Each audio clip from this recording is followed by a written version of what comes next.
누가복음 5장 1절부터 11절 말씀 가지고 두려워 말라라는 제목으로 함께 은혜 나누고자 합니다.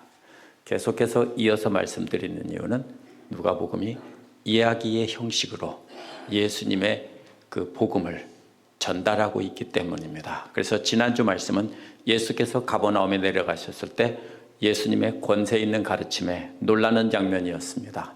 회당에 있는 더러운 귀신 들린 사람을 말씀으로 치료하셔서 그 권세에 놀라게 했고, 베드로의 장물을 사로잡고 있던 열병도 예수님 말씀에 굴복해서 떠나갔고, 많은 병자들을 사로잡고 있던 귀신들도 예수님의 말씀에 굴복해서 떠나갔습니다. 사람들은 이러한 예수님의 능력만 보고 예수님을 자신들의 포로로 잡아두고 자신들만 치료해주고 기적을 베풀어 주기를 바랐습니다. 하지만 예수께서는 다른 곳에서도 복음을 전해야 된다며 길을 떠나셨습니다. 이어지는 말씀은 그렇게 해서 예수님을 따라 예수님의 능력을 보고 몰려든 사람들이 게네사렛 또 호수에 모여서 서로 떠미는 장면입니다. 사람들이 너무 많아서 떠밀게 되니까 예수께서 배를 육지에서 조금 떨어지게 해놓고 거기에 앉아서 가르치시는 장면입니다.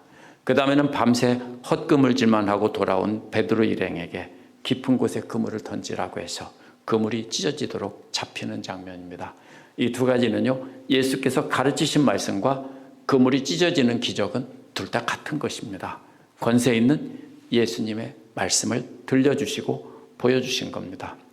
이를 보고 베드로는 하나님께서 나타나신 것을 깨닫고 엎드리자 두려워 말라며 제자로 부르시는 장면입니다. 1절부터 3절에 보면 배 위에서 무리를 가르치시는 장면인데요. 1절을 보면은 이 한글 번역들이 원어의 의미를 놓치고 있는데 이게 이런 뜻입니다. 그래서 이것은 무리가 예수께 밀려들 때가 되었다. 밀려들어서 하나님 말씀을 들을 때가 되었다. 이런 뜻입니다. 때를 나타내는 말입니다. 그래서 대다수의 영어 번역들도요, 때를 나타내는 말로 번역을 했습니다. 그런데 단순히 시간이 흘렀다는 것이 아니라 앞에서 예수님의 권세를 회당과 여러 회당에서 전하시고 기적을 보여주시고 병자들을 치료하시자 예수님께서 물러가니까 사람들이 자꾸 몰려들어서 많은 사람들이 떠밀려 와서 예수님의 말씀을 듣고 이렇게 하려고 모여든 그 때가 되었다는 겁니다. 점점 모이기 시작한 사람이 이제는 가득 차서 갈 데가 없으니까 갈릴리 해변 호숫가에 이렇게 서게 된 장면입니다. 그래서 이렇게 몰려든 때는요, 구체적인 시간을 봐야 되는데요. 4장 40절에서는 시몬의 집에서 병자를 데리고 온 사람들이 몰려든 것에서부터 시작입니다. 42절에서는 한적한 곳으로 가시자 또 거기까지 따라왔고요. 이제 5장 1절에서는 너무 많아서 사람들이 밀치게 되자 해변으로 그 호숫가로 넓은 곳으로 갔는데 거기에서도 너무 많이 모여들어서 호숫가에 가득 차 있는 장면입니다. 그래서 목적이 무엇인지 설명하는데요. 그 이유는 하나님 말씀을 듣기 위해서라는 겁니다. 그래서 이 게네사렛 호수라는 말은 갈릴리의 다른 말이다 이런 뜻이 아니고요. 그 가버나움 남쪽, 그러니까 갈릴리 호수가 길게 있으면 북서쪽에 해당하는 부분만 게네사렛 호수라고 부릅니다. 그래서 여기는요, 누가는 갈릴리라고 해서 막연한 장소를 말하지 않고 구체적으로 게네사렛이라고 말한 겁니다. 다른 복음서 기록자들은 이것을 바다라고 기록했습니다. 유대인들은 호수가 너무 넓을 때는 바다라고 불렀는데, 근데 누가는 이방인들의 복음 전하기 때문에 이건 바다가 아니라 분명히 호수다 해서 호수라고 기록한 겁니다. 그렇게 사람들이 몰려들어서 예수님을 밀치고 있을 때 어떻게 했습니까? 계속 밀치면 예수님은 물로 들어가야 되겠죠. 그래서 예수님은 배 두 척이 서 있는 걸 보시고 거기서 그물을 씻고 있는 모습을 봤습니다. 이게 무슨 뜻이냐면요, 새벽이라는 뜻입니다. 이른 아침부터 사람들이 그렇게 많이 몰려들었습니다. 이 사람들은 밤새 고기를 잡고 나서 그물을 씻고 있는데요, 오늘날은 화학섬유로 된 것은 씻건 안 씻건 상관없이 괜찮습니다. 근데 고대의 사람들은 화학섬유가 아니라 이게 천연섬유이기 때문에 바닷물에 짠물을 이렇게 씻어서 완전히 말려놓지 않으면은 이게 못 쓰게 됩니다. 갈릴리는 짠물은 아니군요. 어쨌든 그것은 펴서 말려놓지 않으면은 썩어서 못 쓰게 됩니다. 그래서 쓸 때마다 펴서 말리는 겁니다. 그래서 이것은 밤새 허탕을 친 뒤에 새벽에 이른 아침에 호숫가에서 그물을 씻고 있습니다. 당시 평범한 사람들은 하루 벌어서 하루를 먹고 살았습니다. 어부인 베드로도 밤새 헛그물질했다면 그날은 식구들이 굶어야 되는 상황입니다. 낙심해서 그물을 씻고 있습니다. 얼마나 힘들었겠습니까? 밤새 잠도 안 자고 그물질을 했는데 하나도 못 잡았습니다. 오늘은 굶었구나 하면서 이때 누가 말을 시키면 어떨까요? 대꾸하기도 싫겠죠. 이게 베드로의 상황입니다. 이때 이 그물은요, 한 사람이 던지는 작은 그 투망, 캐스팅 넷이 아니고요, 배가 끄는 끌그물입니다. 이것이 보통 혼자 할 때는 육지에다가 한쪽을 그물을 말뚝 박아서 묶어놓고 배로 끌고 나가서 빙 한 바퀴 돌아와서 모으는 그물입니다. 그러나 보통은 두 척이 고기를 잡습니다. 그게 좋겠죠. 육지다 매는 것보다는 배 두 척이 나가서 그걸 메고서 배를 저어서 끌어서 물고기를 모은 다음에 육지로 끌고 와서 꺼내는 겁니다.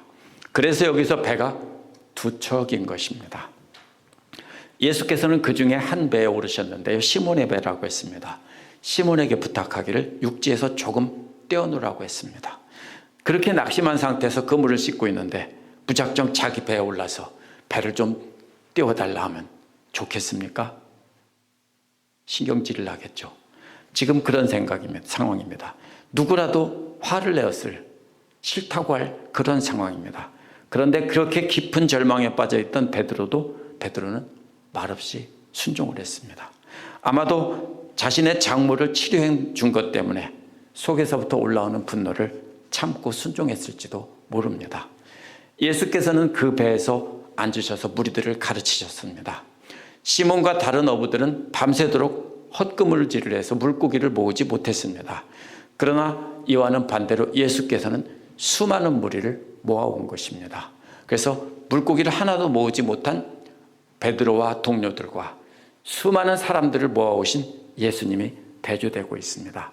얼마나 많이 모였는지, 물고기는 뒤에서 그물이 찢어진다고 했죠. 여기서 사람도 터질 만큼 많이 몰려들어서 예수님이 바다에 배를 떼우고 거기에서 앉아서 가르친 겁니다. 그런데 갈릴리 호숫가는요, 마치 그 스타디움처럼, 체육관처럼 경사지고 약간 이렇게 둥글게 되어 있는, 특별히 가버나움 쪽은 그렇게 되어 있습니다. 그렇기 때문에 앉으면은 마치 스타디움의 관중석에 앉은 것처럼 많은 사람이 앉을 수 있고, 배에서 떠 있으면 예수님은 낮은 곳에서 전체를 다 볼 수 있고 모두가 예수님 말씀을 들을 수 있습니다. 왜냐하면 지형적으로 소리가 울리는 지형이고요, 그래서 소리가 잘 들리는 곳입니다.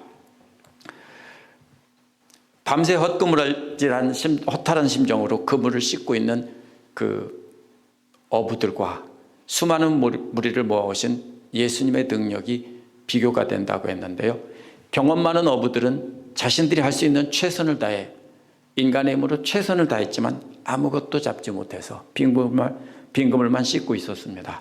그러나 능력이 많으신 예수님은 서로 밀치고 있었기 때문에 마치 그물이 터질 것 같은 그런 상태로 많은 사람을 모아오셨습니다. 이것은 사람이 아닌 하나님의 힘의 능력입니다. 하나님의 능력을 보고 사람들은 그분의 입에서 나오는 말씀을 들으려고 모인 겁니다. 사실 무리들은 병자를 치료하는 능력을 보고 모인 겁니다. 이제 하나님 나라가 가까이 왔다고 생각하고 하나님의 나라의 군대가 되려고 모여들었습니다. 하나님 나라를 어떻게 회복시키실지 예수님께서 작전 명령을 내리실 거라 생각하고 들으러 온 겁니다. 예수님이 길게 가르치는 말씀을 들으러 온 게 아니라, 저분이 바로 하나님의 아들이고 우리를 구원하실 분이다, 그러니까 모두 모여라 해서 모여가지고 그분이 명령만 내리면, 우리는 그 명령에 따르면 우리는 적을 이길 수 있다, 이런 생각입니다. 그래서 군대처럼 모여들었습니다. 그래서 그들은 관심은 어떤 명령으로 로마 군대를 몰아낼지에 관심이 있었습니다.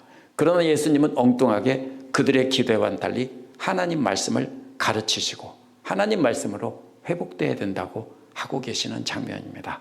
그 다음에 4절부터 7절은 뚝 떨어진 얘기가 아니라 이제는 이어지는 내용입니다. 세번역은 말씀을 그치시고라고 했고요. 개역은 말씀을 마치시고라고 했는데 이 영어 번역도 마쳤다는 말과 그쳤다는 말이 함께 있습니다. 이게 무슨 뜻이냐면요. 마쳤다는 게 아니라 그쳤다는 뜻입니다. 왜 그쳤냐면요. 예수님이 말씀으로 가르친 것을 다 끝냈다는 게 아니라 이제 말씀으로 가르치신 것과 기적으로 보여주시는 것은 하나라는 겁니다. 그래서 말씀을 잠시 멈추고 이제는 기적을 보여주시겠다라는 겁니다. 그래서 수많은 관중들이 모여있는 상태에서 배 타고 있다가 그 배를 바로 조금 떼라고 했으니까 이제 관중들은 이제 비디오를 보고 있습니다. 지금까지는 오디오를 음성으로 들었는데 이번에는 실제로 동영상을 보듯 실제 장면을 보고 있습니다. 그래서 누가는 이 말을 사용했는데요. 거의 대부분 다 끝마쳤다는 뜻이 아니라 쉰다, 멈춘다는 의미로 썼습니다. 사도행전에서도 마찬가지입니다. 그렇기 때문에 만약에 이것을 마친다고 하면요, 이 의미를 놓치는 겁니다. 예수님은 마친 게 아니라 쉬면서 이제 그 말씀을 보여주시는 겁니다. 그래서 말씀과 기적은 항상 연결되어 있습니다. 물가에 배를 띄우고 앉아서 말씀을 가르친 것을 이제 눈으로 보여주려고 하는데요.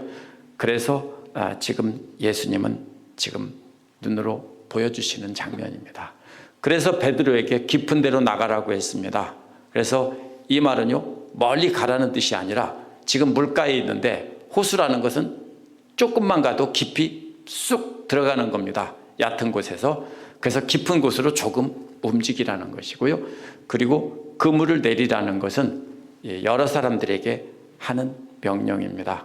그래서 이 베드로가 이 노를 저어서 가라는 거지만 그물은 여럿이 함께 내리라는 겁니다. 왜 그렇습니까? 이게 혼자 던지는 그물이 아니라 한쪽에서는 잡고 한쪽에서는 끌고 나가야 되기 때문입니다.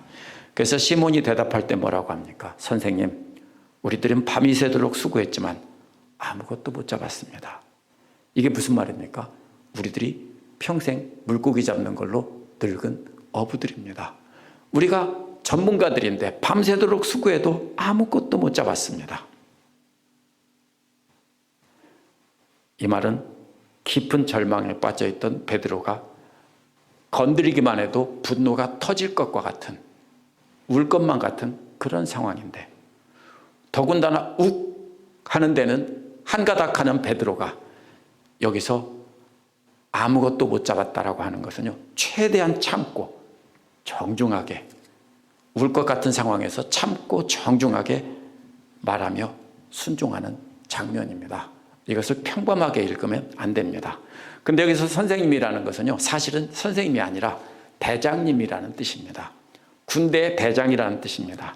왜 그러냐면 무리들은 이스라엘을 구원할 예수님을 왕이고 군사적인 지도자로 생각하고 있기 때문에 여기서 대장님이라고 불렀습니다. 베드로도 역시 그렇게 불렀습니다. 베드로는 경험 많은 어부였기 때문에 깊은 곳에 고기가 잡히지 않는다는 것도 알고요. 밤에 불빛을 따라 모이다가 아침이 되면 흩어져서 숨는다는 것도 압니다. 그렇기 때문에 밤새도록 잡았는데도 못 잡았는데 물고기가 나오지 않는 시간에 그물을 깊은 데로 던지라는 말은 순종할 수 없습니다. 왜요? 예수님은 어부가 아니에요. 그리고 베드로는 어부예요. 전문가가 다른 사람 말을 듣겠습니까? 엉뚱한 소리 하지 말라고 했죠. 그러나 베드로는 예수님을 대장님이라고 부르며 순종하겠다고 했습니다. 그래서 베드로는 예수님이 대장이 되셔서 이스라엘을 회복시킬 분으로 보고 그 명령에 순종했습니다. 낙심해서 지쳐있고 신경이 곤두서 있던 베드로가 이렇게 순종한 것은 정말로 대단한 인내입니다. 이게 보통 일이 아닙니다. 그렇게 하자 엄청나게 많은 물고기를 에워쌌다고 했습니다. 잡았다는 게 아니고요. 양쪽에서 이제 잡아서 두 배가 잡은 것, 한쪽에서는 육지에서 붙잡고 있었을지도 모릅니다. 왜냐하면 두 배가 움직였다는 말은 따로 없기 때문에. 그래서 베드로만 배를 끌고 바다로 나간 다음에 모아서 이렇게 에워쌌습니다. 그런데 7절에 보면 다른 배에 있는 동료들에게 손짓해서 도와달라고 했습니다. 이것은 무슨 말이냐면요, 고개를 아래로 끄덕였다는 말입니다. 그러니까 멀리 있다는 뜻이 아니에요. 바로 보이는 데 있기 때문에, 멀리 있다면 소리 지르겠죠. 가까이 있기 때문에. 왜냐하면 한쪽이 있고 배가 모아서 둥글게 몰아왔다면 가까이 있으니까 도와달라고 고개를 끄덕입니다. 왜요? 혼자서는 끌어올릴 수가 없다라는 뜻입니다. 그래서 불렀습니다. 베드로는 그래서 이 투망은요, 투망이 아니라 만약에 이게 투망이라면은요, 던져서 배가 2배가 가득 찰 만큼 잡힐 수가 없어요. 이 말이 투망이라는 말과는 다른 말이에요. 큰 끌그물입니다.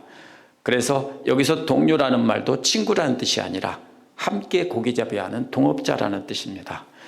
저희가 잡은 고기를 2배에 채웠는데 2배가 가라앉고 있습니다. 이런 뜻입니다. 가라앉았다가 아니고요, 2배가 지금 가라앉고 있습니다. 중계방송하는 것처럼 배 2대가 지금 막 가라앉으려고 하고 있습니다. 이런 뜻입니다. 그래서 오늘 말씀에서 베드로가 기적을 체험한 것은 최고 절망적인 상태에서 욱 하고 올라오는 분노를 참고 자기 생각을 버리고 예수님 말씀에 순종했기 때문입니다. 그래서 자신이 전문가였기 때문에 밤새 다 해봤는데 못 잡은 것을 예수님이 깊은 데로 그물을 던지라 명령에 순종한 겁니다. 이것을 우리가 그냥 지나치면 안 됩니다. 절대로 순종할 수 없는 명령인데도 예수님 말씀에 순종했습니다. 예수님을 대장으로 여기기 때문에 대장 되신 예수님의 명령에 그대로 순종한 겁니다. 여기서 누가가 강조하는 거는요, 예수님은 모든 것을 다 하시는 전지하신 하나님이라는 겁니다. 깊은 물속에 숨어있는 물고기들뿐 아니라 사람들의 생각과 모든 마음까지도 다 보시고 아시는 분이라는 뜻입니다. 우리 속담에는 10길 물속은 알아도 사람 속은 모른다는 말이 있죠. 그런데 예수님은 우리 마음의 모든 생각까지도 다 아시는 분입니다. 예수님은 베드로 안에 있는 낙심과 절망과 끌어오르는 분노를 참고 자신에게 최대 참고 말하고 있다는 것도 예수님은 다 아십니다. 그러면서도 참고 예수님 말씀에 순종하는 베드로의 모든 마음까지 다 알고 있으면서 이렇게 하신 겁니다. 세 번째로는 8절부터 11절에 보면 사람을 취하는 자가 될 것이다 라는 내용이 나옵니다. 한 번 그물을 던져서 2배 계속 가라앉으려고 할 만큼 잡혔다는 것은 놀랄 만한 일입니다. 우리는 보통 이런 때 뭐라고 말할까요? 이렇게 말할 겁니다. 회장님, 저와 통업하시죠. 당신을 우리 회장님으로 모시겠습니다. 그저 회장님은 포인트만 딱 찍어 주십시오. 그러면 고기를 잡고 건지고 팔아서 남는 돈은 우리 반띵합시다. 아마 이렇게 했을 겁니다. 그렇죠?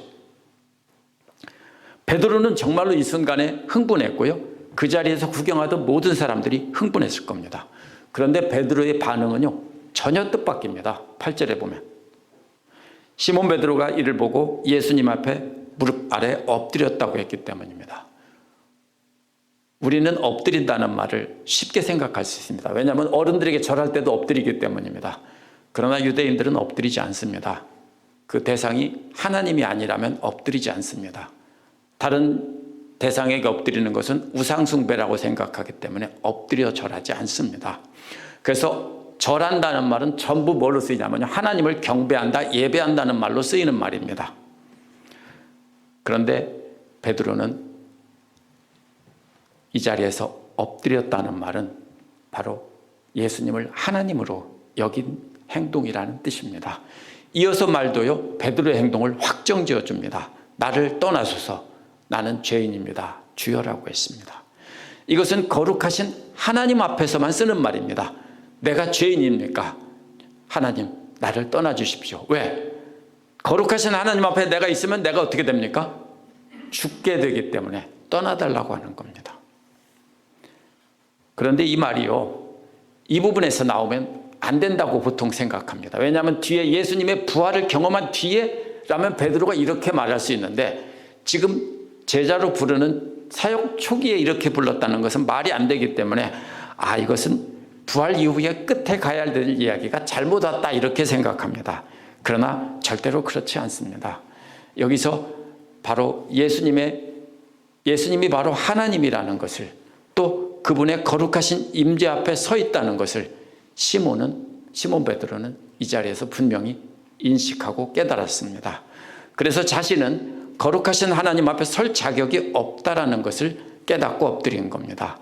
그래서 누가가 강조하는 것은 예수님이 곧 전지하시고 전능하신 하나님이시라는 겁니다. 이렇게 물속까지도 다 하시는 전능하신 하나님을 보고 순간적으로 깨달은 것이, 하나님이 나타나셨구나. 그래서 나는 죄인입니다, 주여 나를 떠나소서 한 것입니다.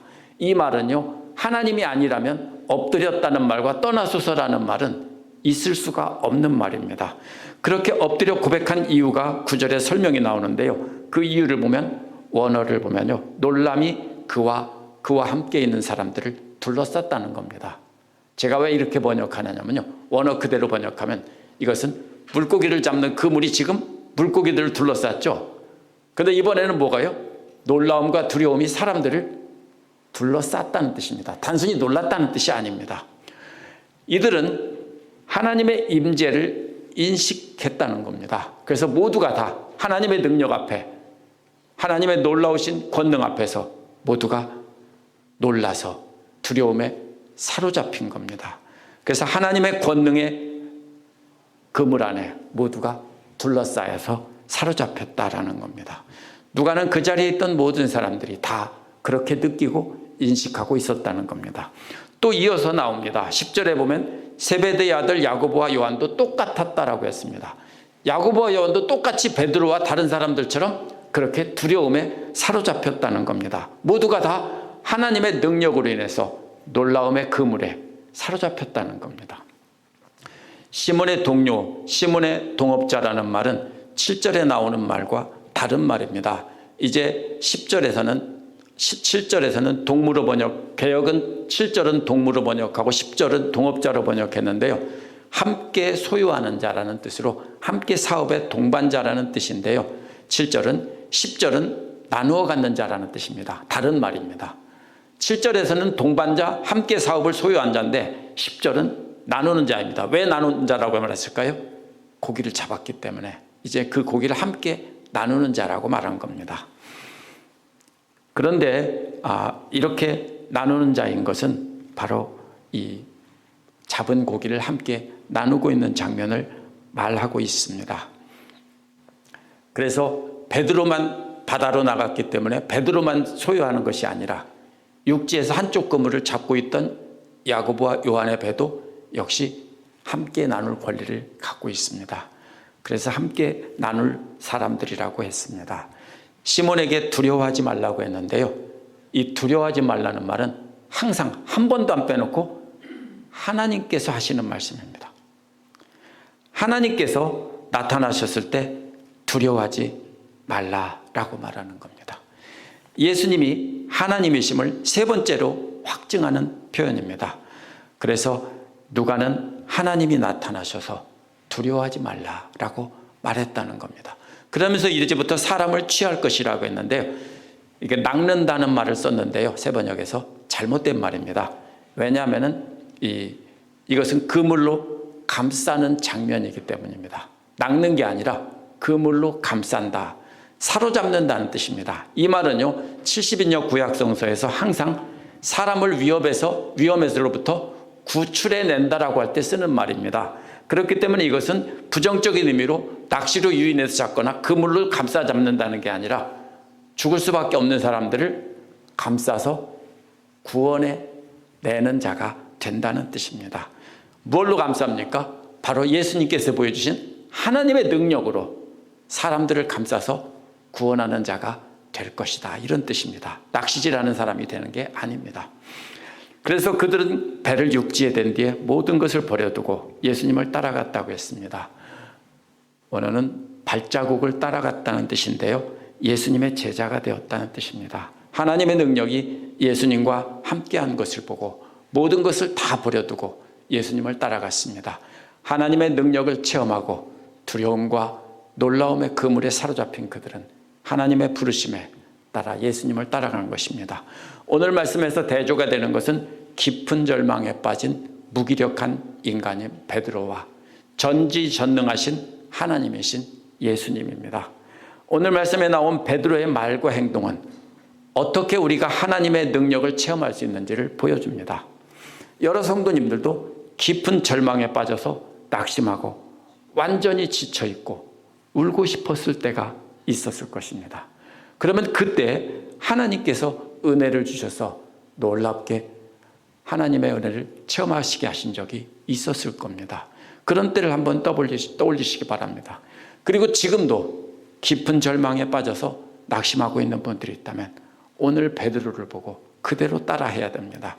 베드로는 깊은 절망에 빠져서 지쳐서 그물을 씻을 힘조차 없을 때 그때에도 배를 조금 떼어놓으라는 예수님의 명령에 말없이 순종했습니다. 아침에 되어서 물고기들이 다 숨은 상태에서도 그물을 깊은 데로 던지라고 하는데도 말없이 순종해서 그물을 내렸습니다. 바로 우리도 깊은 절망에 빠져서 낙심하고 있는 중에 있다면 내 생각과 내 속에서 끓어오르는 분노를 내려놓고 주님께서 하시는 말씀에 순종해야 합니다.